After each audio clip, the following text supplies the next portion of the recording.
Hello, my name is Merja Kontro and I'm from the University of Helsinki and representing what we have been doing in Finland during the first year of the project. So we have begun to develop further polyhydroxyalkanoate production in small pilot scale and testing the overall process subunits together to get them to function, and then increasing scale to large pilot scale, 500 to 1,000 liters. Then we have begun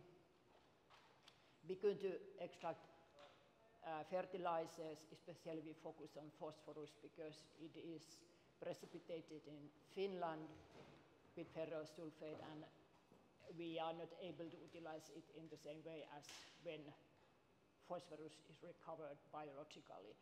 And we are now focusing, we have done leaching experiments to evaluate how we can solubilize phosphate again and remove it from precipitates.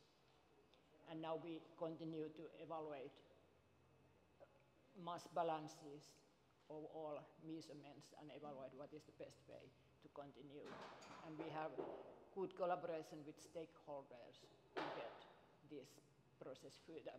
Then Lappi University of Applied Sciences has been doing biochar, and it has been tested in plastics and also as a fertilizer, and its safety is under evaluation. And then artificial intelligence has been begun to develop to get process process control to be developed for this.